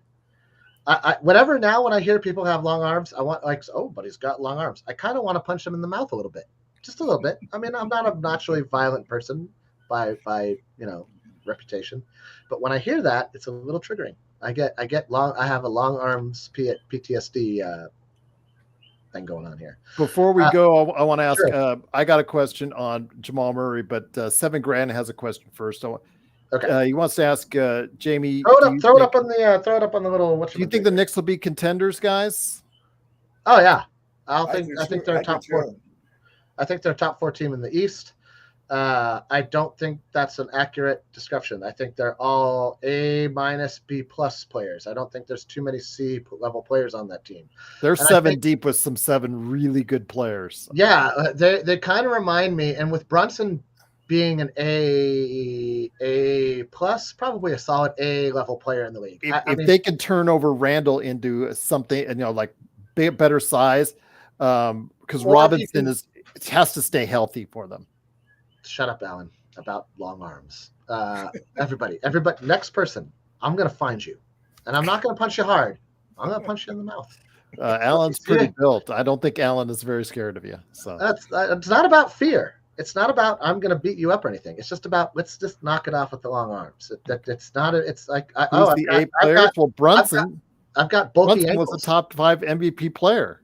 Brunson's a top 5 player on the Eastern Conference. He's one of the top 5 players in the Eastern Conference. That's what I'm just saying based off the voting. So who's is at the guard position? Who are 5 guards better than Brunson? Yeah, there it is. I mean, you could argue Drew Holiday because he gets it done at both ends and he wins. You could argue not Trae Young, nobody on Orlando, nobody on Charlotte. Nobody. You start going down the list, and you're like, "Oh, yeah, he's like the 2nd or 3rd best guard." Okay. Tyrese Halliburton. Okay, sure, and that's why they have a healthy rivalry. Go ahead, Mike. Yeah, I think Brunson's better than Halliburton. Halliburton's a really good player, but I think Brunson, he's got a bulldog in him. He really he's a fighter, man. He's very impressive to me. Yeah, Alan, I don't think he's too small to succeed in the playoffs. I think that with the right system, and I think he showed that. I think that if they had had one more scoring option for him to pass to that was reliable, because I think by the time they were starting to lose, I forget the guy's name. I'm spacing on his name, but there was a guy who was like killing it in the regular season, killing it in the first couple of rounds, and then he couldn't hit a 3 to save his life against Boston. And I'm not remembering who it was. It was the man. I don't remember who's on their team right now. My brain is. Anyway, I actually kind of disagree, because I think with Hartenstein leaving, I think the key to that team is Mitchell Robinson healthy. Because if you don't have a healthy Mitchell Robinson, that means you're pressing Randall into duty as your 5, and that's where the Knicks kind of break down. They're in the same boat as us, where you could argue they're in the market for a quality backup center. Where they differ from us is they have a lot more picks to trade still than we do. Not many anymore. They gave up 5 for. They gave up 5 for Bridges, right? But that's 2 left. That's what I mean. That's 2 that they can trade, or 2 like in the next couple of years. 2 that they can trade. Okay, so they're in the exact same boat we are. They're all their, not all their. They're all their picks, but I don't think they have the boatload of picks they used to have from other teams. 7 grand is what we're saying. No, they've been picking guys up with them. Yeah. Yeah, and Bloodhound's right. Anunoby, if OG Anunoby is the key, that was who went down in the playoffs. I was trying to my brain is not working right now. When OG went down, their defense cratered. And that is the key for that team. If Anunoby, doesn't matter what, keep him, it's like LeBron. Try to do your absolute, and this is the problem with Tibbs is that he won't, but you just got to do your absolute best to keep that guy game ready for the playoffs. Tibbs is going to run him into the ground like he does, but we'll see. Who's the next center? It's Mitchell Robinson right now, 7. Anything else, boys? The big contract today, the extension for Jamal Murray, even though he's had a pretty rocky, postseason with the Lakers, against the Lakers, and then, continued the playoffs, kind of struggled there. Then he looked out of shape and he was really bad for Canada. Got a 4-year, $208 million extension today. He still has 1 year to go. But Mike, what do you think about that for Denver? He's a good player, but he's not a max player. No, I mean, that's what's going on in the league right now is real good players are getting superstar salaries extensions, and that's going to end up biting you in the butt in the long term. I mean, they already let KCP walk because of their salary cap situation. I think it's too much money. I tend to agree. I mean, I don't know. I mean, I what you just said is, I think, absolutely right, and that this is the modus operandi of the NBA. If you have a guy who meshes well with your best player, obviously Jokic is their best player, you kind of like lock that tandem up. I think Murray's agent probably is the MVP here for making sure he got the max and not, taking $5 mil less per season to open up a little bit more flexibility for Denver down the line. Just remember that every year the cap will be going up the max it can, 10%, which sounds like a lot, but given how much BRI has increased, you would imagine that the Players Association is now maybe wishing that was a little more like 15 to 20% max. But whatever. I don't know. I think the bigger issue for Denver is that if they knew they were going to offer Murray the max and they really believe in this Jokic-Murray tandem, then why didn't you go to the mat to keep KCP? Because KCP's Denver defense is what makes Denver's identity work. He and Aaron Gordon are the little engines that could for that team. And KCP was the same on our team. He and Danny Green, and a combination of Danny Green, Dwight and JaVale, just being like just solid, like having just something solid to build off of on both ends of the court, where you knew what you were getting. There wasn't a question mark about whether they could contribute or not. They were all probably playing for less than they're technically worth in the NBA. And not just because they wanted to play for a title, but because that's how the NBA works. The middle class, much like America, kind of gets squeezed out a little bit. And you get the Jamal Murray. And that's, I guess, the American dream, right? I just hope I can be Jamal Murray. And that's the goal on any player's list. And they reward max extensions to past performances, or potential, or past performance. And one of the biggest problems for Denver is they gave Michael Porter Jr. that huge extension. He's making like 37 million based upon potential. I mean, he's a good player. He's solid. Yeah, he's a $25 million a year player, but he's not a $35 million a year player. Like 15 to 20, maybe 15 to 20. Point being, I agree with you. It's either you're either based on what you hope to be upside, or hey, you helped us win a title on the cheap. We're going to reward you now with the max deal. I think more interesting. I think it's more of a rumor, but I read an article the other day. I don't even know if you could call it an article, but somebody was speculating. That's how I'll phrase it. Somebody was speculating that there was now disconnect between Mike Malone and the Denver front office because of KCP going away, because Brown, because all these role players that like helped them win a title have now departed for other teams, and the Nuggets front office either couldn't convince them to take whatever they could offer, which is likely, or didn't value their contributions enough, also likely, based on how I think front offices perceive defense. It just doesn't put people in the seats. It doesn't sell tickets. It doesn't get you cable deals, but it wins you titles. Yeah. And that does all those things way better. I don't know what he's complaining about. They signed Westbrook. I mean,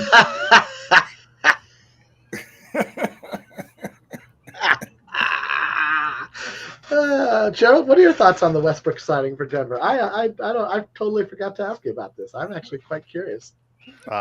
Again, he's not on the Lakers, so fine by me.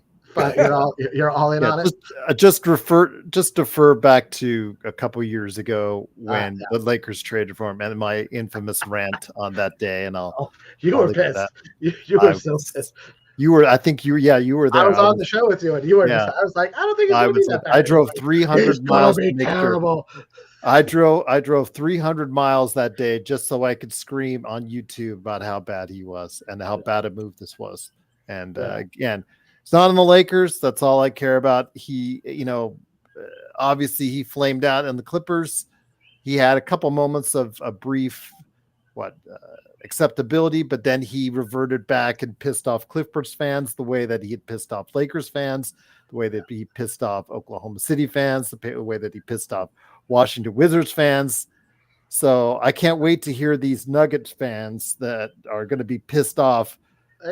Probably game 30 when he does his standard 17-foot bank shot that misses by a mile, or when he's going in, to the not the corner, but he goes to the wing to shoot a three, and you can hear the people groaning. I'm just going to wait. I'm just going to listen on the altitude broadcast, the local Denver broadcast. I'm listening on the altitude broadcast and just see if I can make out the people screaming, no, like they did at the crib. Kurt's always on. Kurt, you're always on fire. One day in retrospect, we might see the Westbrook. Damn right I told you, Joe. I told everyone out there, and you just don't like it because I knew it and you didn't, Joe. I knew it from the get-go, and you didn't. You said, well, I'm giving him a chance. Well, you know what? So much for that. Just so you know, Gerald also wanted to trade for Christian Wood 5 years ago. No. I said a package deal when he was the 15th man on the Detroit Pistons. That's what it was. I'm just saying. A package deal with three players at the time. I love how you remember that, but I still think about that in hindsight. It was a package deal. Three of the Detroit Pistons players. It was just filler at that point in time. Let's put things in perspective at that point in time. $7,000 Kurt Affairs endeavoring to deploy irony in this moment, and that is an ironic statement, and he's being hilarious or sarcasm. Your pick, really. And also $7,000 KCP to Orlando will not get them into the Eastern Conference Finals this season. It still is a bad thing for the Lakers because they're still getting hurt by it. Yeah. They still owe a draft pick, I think, right? One of the I think we're out of the. I think we're done with the Westbrook trade. I think we're both done with the AD and the Westbrook trade this season. No, no, because the Atlanta gets our pick. Next year is our last AD pick. Next year is our last Westbrook trade. Yeah, look it up. It might the AD trade finishes off next season with Atlanta because I think you're right, Gerald. I think it's like the 2027 pick or 2026 or something. I'm gonna no. We owe the 27th. We owe the 27th to Utah. We gave up a first for Westbrook, but they took it that year. It was that year. 2024 and 2028 second rounder. Okay, so a second rounder in 2028. Whatever. We're basically done with the Westbrook trade. I'm sure you'll bring it up on that show in 2028 show. Well, again, if we're that bad, it might be a high second round pick. No. Watch it be a good draft. Watch it be like the best draft ever in 2028, and the Lakers don't have a second round pick. There are 100 great players out there, easily. The deepest draft ever. Don't you think by then the NBA will then have a third round of drafting? But don't you see that coming? I hope to God not. Back in the early days, it was 7 rounds. The fact that we're doing it over 2 days is disappointing enough to me. I didn't actually. I didn't hate that. I thought I would hate that, and then it was like, okay, well, cool. I mean, the only thing that was annoying is that you have to get up and talk about everything another day. But it's. And I understand that they're just second rounders, but I think it was nice to I guess this is what I'm saying is that I thought it was nice. Not that it changed anything that the Lakers did, but I thought that overall, when I looked at what happened, it was like a nice reset day for the NBA to be like, okay, that's the first round. Let's take a collective breath. Let's reassess let's just make sure we're all on the same page, yada, yada, yada, blah, blah, blah, blah, blah. Kurt Affairs, bring back 7 rounds of How about over 7 days, Kurt? Then you come on the show and do the draft show each and every day with me. The Lakers with the 20th pick in the 6th round. I would do that if each round of the Bryce draft. James. No. That's what I was gonna say. If each round of the draft meant you could dip further into the youngness of a player, like by the 7th round, you can draft like a 12-year-old. That's the only way I'm in favor of it. You know what I would like to see, though? I really would like to see the NBA expand the G League to where it was the G League teams were more like a Major League Baseball minor league team. I mean, that's the intent as it is, but it just but you still only get 3 guys that's two-way players, and then you can lose anybody else that shines, unless you sign them. Cut somebody's. Oh, I see what you mean. You would like for the team that drafts a guy. Yeah, I would like to be able to have 5 or 6 guys on 2 ways, just like minor leagues. I just think that the talent is not. If the talent doesn't sustain the model, that's the real issue. Is that if there was so much talent in the NBA where every team had 8 solid guys that they were just all these guys are hitting, man. We got everything's solid. We do margin tweaks every season, but it's not like that. There's teams where you're how are these guys going to win 5 games?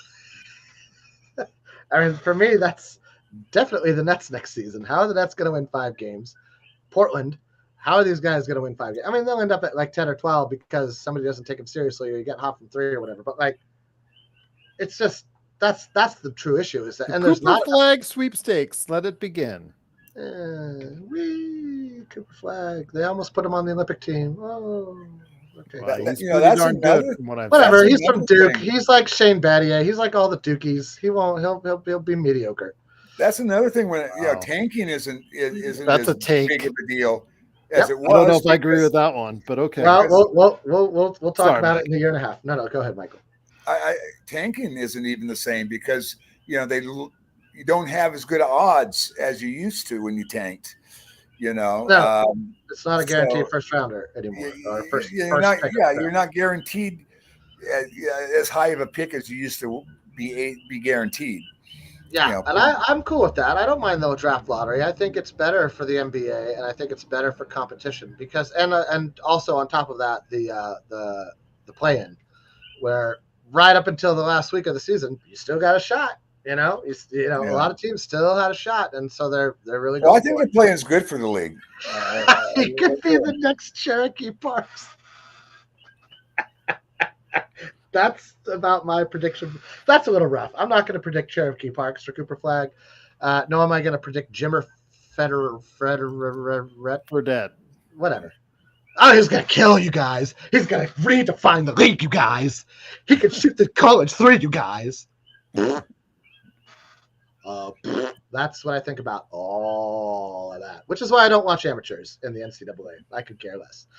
Anyway, any other thoughts? Remember Sasha and his shooting? Oh yeah, and it was funny because Phil said Sasha was the very best practice shooter in the league. That's right. It's just that he couldn't shoot as well when he got into the games, but he killed them in practice. I love the Machine. I've always had a soft spot for the Machine, mainly because of that nickname, the Machine. There's nothing machine-like about the guy. He's prissy. He's vain. He does his eyebrows before every free throw.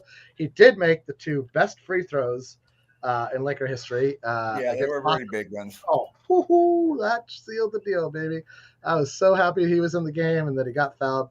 And that was pretty much the best thing he ever did. Actually, had a couple of decent. I forget who he played for after that. Cleveland or something like that. He was okay. Nets. I think he went to the Nets for a while. The Nets or the Cavs, somebody like that. Whatever. Even when I'm not on the show.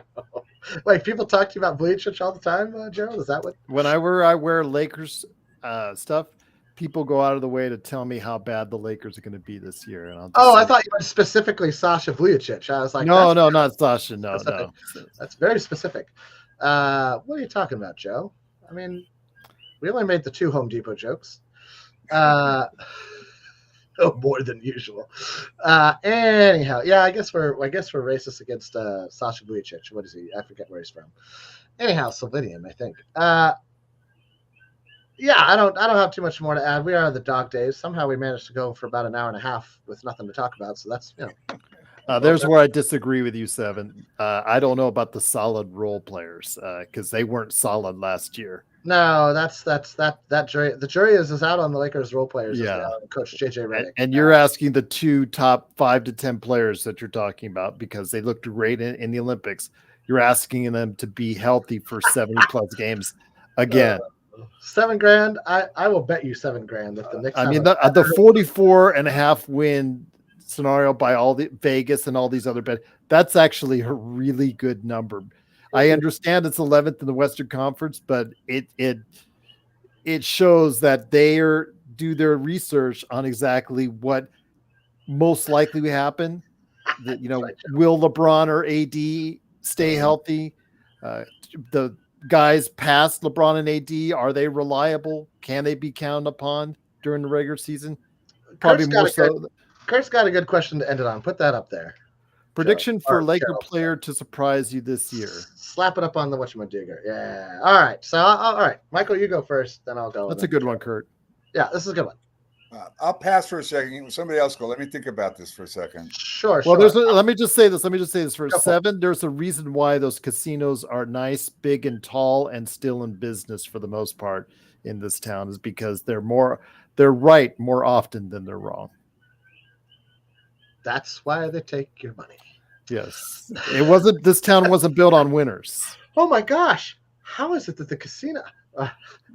Well, the better question is. Go ahead, Mike. Go ahead, Mike. How's it that a man could lose money running a casino? Well, you know what? Prediction of a player to surprise you this year. I think it's going to be Rui. I think he showed a lot down the stretch as a starter. Like I said, he has problems with defensive rotations. That's something you can work out. I think it's going to be him.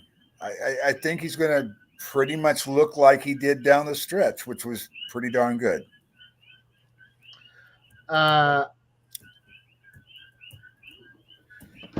Vegas doesn't want the A's, Seven. The governor does. That's why he's trying to get the $350 million that's still in question to try and get. There's only one group of people who I feel bad about, and that is the good people of Oakland, who have had all of their sports teams ditch them, and all they've ever been is some of the best fans ever. And I know that they didn't show up in droves for the guy who basically said I'm moving to the team as soon as you bought it. Oh, buddy, sorry, billionaire. Oakland sucks. Have you ever been to Oakland, Seven? I doubt it. Oakland's kind of dope. Right now, they're still fighting. The teachers union is still fighting and throwing legal blocks against the funding for A's because it would take $350 million plus of the taxpayers' money to fund that stadium. Yeah. And they're trying to block it so that it goes to schools instead. So which it should. Which it absolutely should. Because the billionaire who owns the team should build the stadium. You can't reopen the Tropicana because it's actually just 2 shells and they're just about ready to implode it right now. It's actually already torn down for the most part right now. Okay, my 2 things. I got a question for you. First, I'm going to ask you my question, Gerald, so I don't forget it. Then I'm going to say what my surprise player is. Gerald, have you been to the Sphere yet? Not inside. No, I really want to go, but those YouTube prices were just outrageous. I'm thinking about going to the YouTube movie. You didn't want to go to Dead and Company? No. Not what? Really. It looked cool from the outside though. That display the Sphere was doing in tie-dye. It was like round the clock tie-dye during Dead and Company. Bunch of dirty hippies. Anyhow, no one building anything in Oakland. Oh, okay, well, whatever. I'm not going to get into it about Oakland. First off, Michael, I also love the birds in the background. It's been it's Hawaii. Absolutely. It's frogs. It's not birds, it's frogs. Really? It's frogs? Even better. Frogs. Those are musical frogs. They're called koki frogs. They're beautiful. They're great. I love them. I love your frogs. Anyhow, I just love the fact that you can go to random island in Hawaii and just see a whole bunch of chickens just all over the place, just randomly. Oh yeah, my yard. You can do that anytime you want to see chicken. Just going out in my yard. Don't tell my kid. She'll show up. All right. So my surprise player might be a little bit weird. My surprise player for this season is Anthony Davis.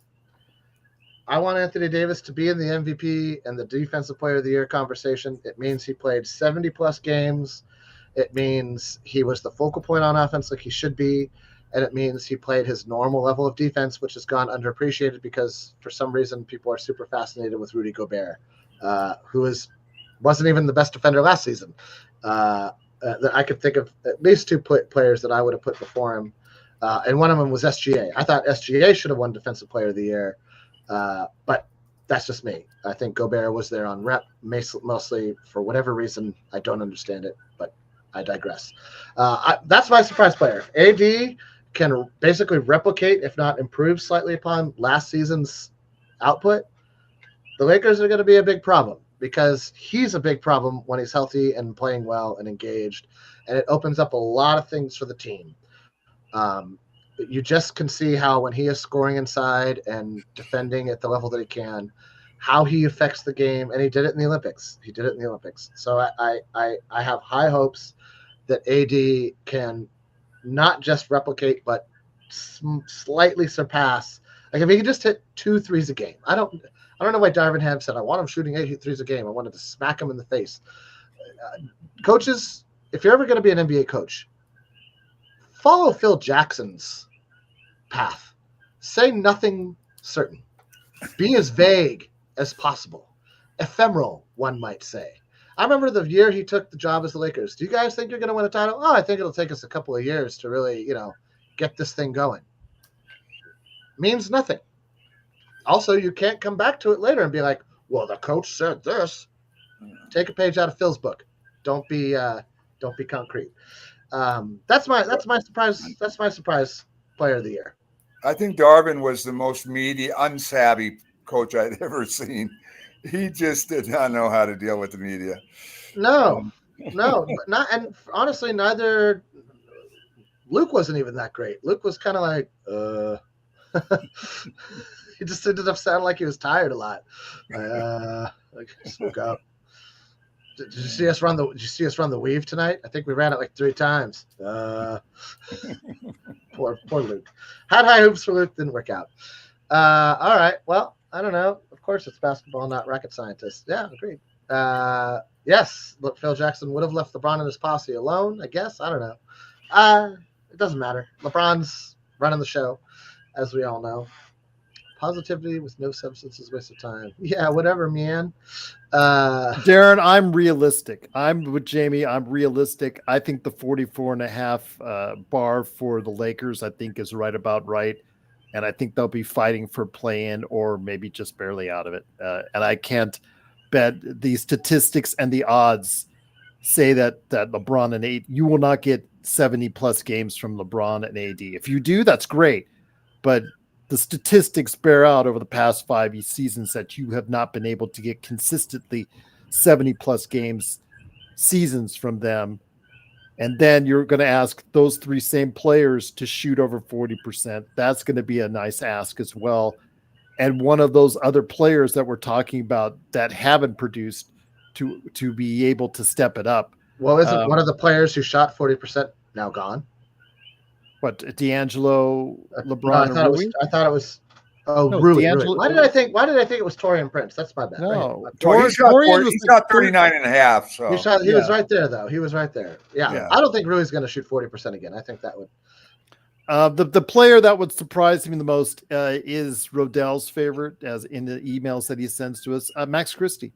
Because if he gets to be anywhere near a competent player, that would be a surprise for me. Because he has not shown to be a consistent player outside of Summer League 1 year ago, and that has to change. For the Lakers to be a team that meets 7 Grand's positivity level, because he's being very positive, and more power to him. More power to him for doing that.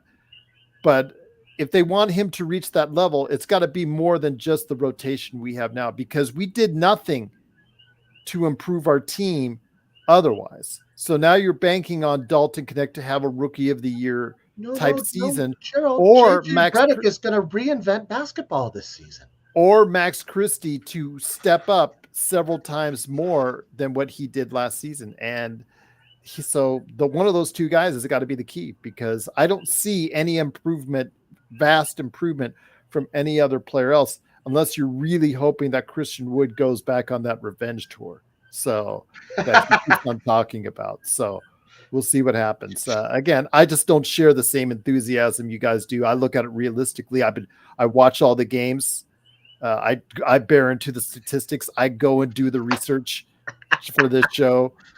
The statistics do not bear it out. The way that this team is built, and the fact that so many, you're asking all these if all the other teams had done nothing, maybe it'd be a different story. But there were teams that improved quite a bit during the offseason that may jump over the Lakers in the standings this season. Yeah, I think Golden State might jump over the Lakers in the standing this season just by virtue of losing Klay Thompson. And I like Klay. That's not a knock against Klay. Well, if DeAnthony Melton's healthy, he could end up being a better contributor than Klay and Buddy Hield. Don't forget they got Buddy Hield, so that's and Anderson from Minnesota. Kyle Anderson's sneaky good. I was annoyed we didn't get Kyle Anderson, because that's kind of the exact guy we need. He's just one of those guys that he kind of like Reeves, except that he comes without the hype of Reeves even, and that he's just good. No, we were too busy jacking up the price to Max Christie. Don't get me started. Well, I wouldn't have minded holding on to Max for 5, and maybe offer him a minimum for 2 or 3 years, or maybe the max, $3 million minimum for the max, all 4-year, $12 million deal. There you go. Minimum for the max, minimum max number of years, all guaranteed. Take it. What has he done to deserve that contract? Nothing. He's done zero. Anyway, anything else, gentlemen? $7,000 Lakers. I just great having Michael here. Great having Jamie here. I'm sorry we didn't call you an idiot, Jamie, during the course of the show like we used to. It's all right. He doesn't do it every show. Jared, we know. That's what we said. $7,000. I don't know who's saying Buddy Hield couldn't even get minutes for the Sixers. When was he on the Sixers? Oh, for last season. No, for a month and a half though. For just from the trade deadline on, right? That doesn't surprise me. That doesn't surprise me at all. Nick Nurse doesn't. But they have a lot of rotational players in Golden State. They're not going to be a title contender, but I think they will be a very functional team, because unlike the Lakers, they do have a depth of about 8-9 players of name quality players that they can throw out there on a regular season during the regular season. So I would say this, that with Buddy Hield on the Warriors scares me a lot more than Buddy Hield on the Sixers, because the Warriors run a package of plays designed for Buddy Hield. Buddy Hield is one of the better catch and shoot 3-pointers in the league. Golden State is one of the best at creating catching and shoot 3-point opportunities because of the ball movement and the screens that they set. So you could put Draymond and Buddy in a lineup with Pod or even Wiggins, and you can get a lot of mileage there, I feel like. And DeAnthony Melton. And Anderson. You could that's a bench. That's a bench that actually I would. And that's what's going to win them some games in the regular season. That's a bench I'm envious of, quite honestly. So, that's the type of team that's going to win some regular season games, on back-to-backs or things like that, just because they'll have depth, and there'll be teams coming in that don't have that kind of depth. And if you're playing Buddy Hield with Anderson and Green, you're going to you're defending just fine. Kyle Anderson is underrated at every level of the game. He is an under-the-radar player. I see him about 45, 47 wins. I see them slightly above the Lakers, but I think they're the 6th seed, and we're battling for 7, 8, 9, 10 like we were last season. That's 11. That 11? 12. That's where Vegas has them at 11th. I think they'll be a little bit above 11, 12, just because I think that New Orleans is about to implode around Brandon Ingram. I don't think Portland's going to do well. You don't have enough faith in Memphis or Houston? I think Memphis is about to implode.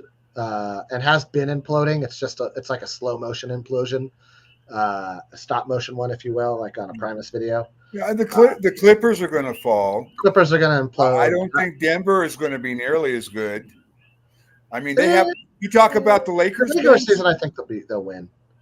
Westbrook is the Denver bench. He is the bench because they're going to have to move Braun to the starting lineup. That's a fair. They're not going to start Russ. Yeah, that's a fair point, Michael. That's a fair point. Yeah, Denver might take a little bit of a tumble. Anyway, I the Grizz played excellent in summer league. I'm not even gonna. We already talked about summer league. We're moving on. Anyhow, I'd like to thank my panelists, Gerald Grassford, and even though Gerald, this is your show, so I don't know why I'll do the host stuff. It's your show. Your show. I know. I appreciate it. But down on the bottom, how did I end up on the bottom if it's my show? Because you came in here last. Oh, that's fair. That's fair. And I could really care less, to be honest. The only time it's annoying is like when the banner comes back, and I gotta feel like I do like. Are you sure you don't want me to call you idiotic? Just to make you feel better, but like if you miss Laker Tom before you. What I really want you to do is one of these. Well, now what we should do here is.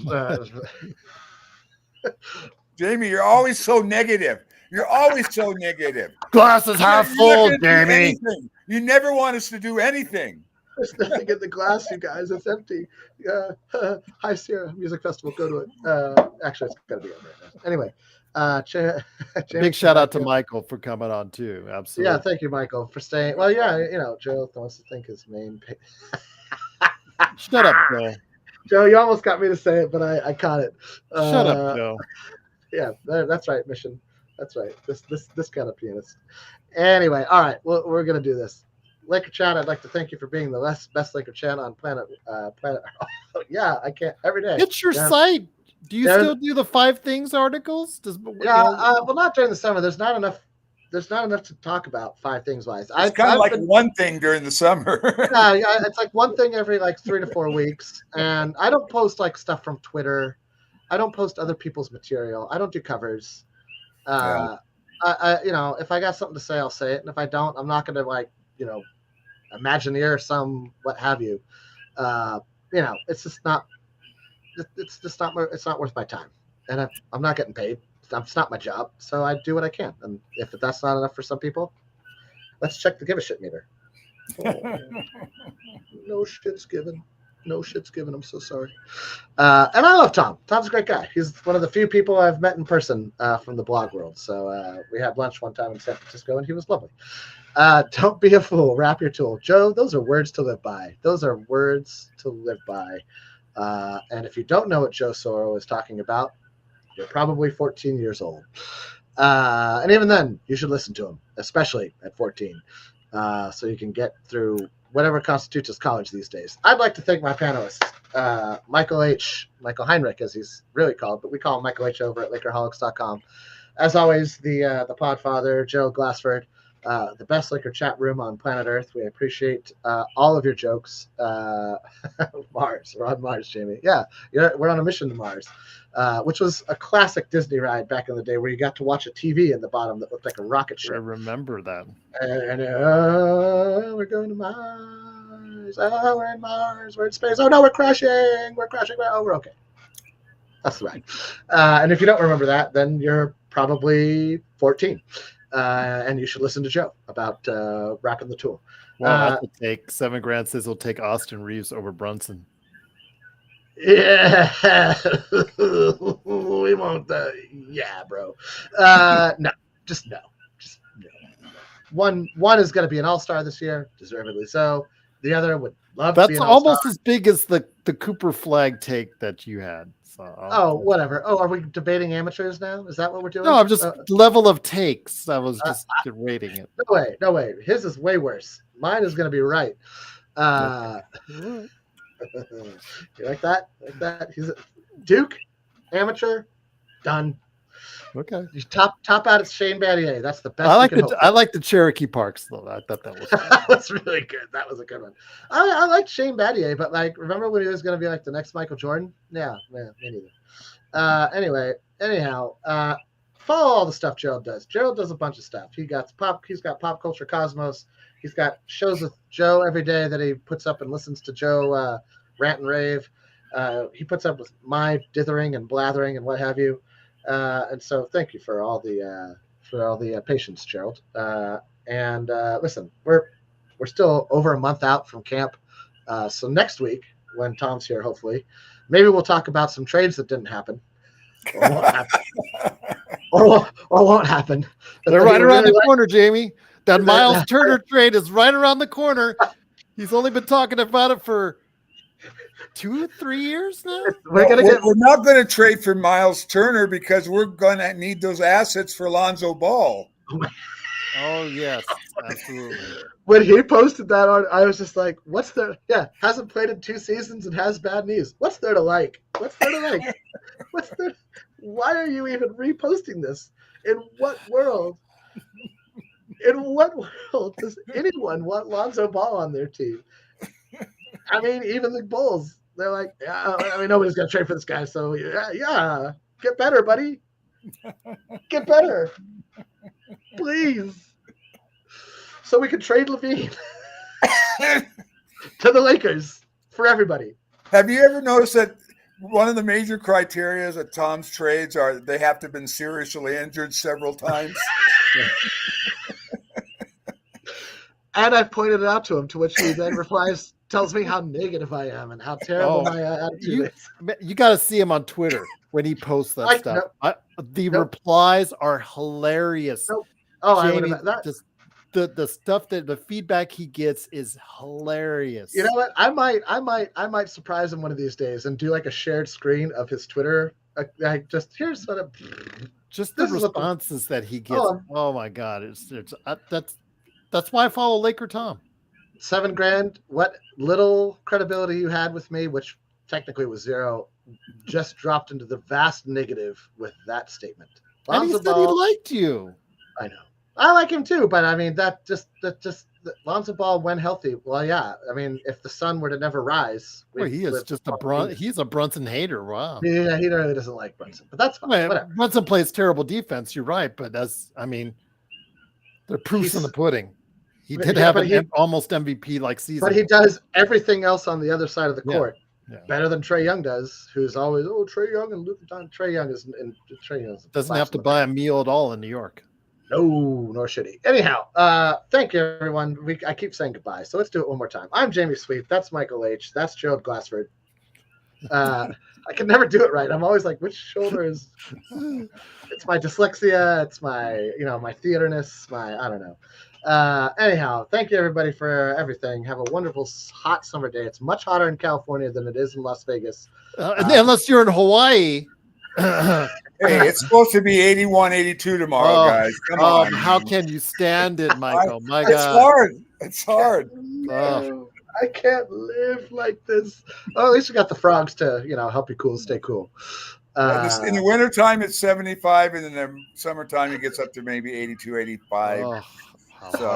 You're killing Gerald right now. You're killing Gerald. Really Gerald, whose skin doesn't see the light of day for fear that it will burn from his body, like Linda Evans in Terminator when the Terminator 2 when the bomb goes off and she's holding. Linda Hamilton. I'm sorry, Linda Hamilton. Thank you. Linda Evans is from Dynasty. Yeah, it's a little older. She's busy slapping around a Carrington or two. Yeah. That's not all she's slapping around. Anyway, on that note, we should probably end this, but I can't end it because Gerald's the host technically. So I have to eat dinner. There you go. Go, Michael. Run. Head for the hills. Right. Thanks, everyone. Aloha. Sarah Connor. Aloha. Sarah Connor, come with me if you want to live.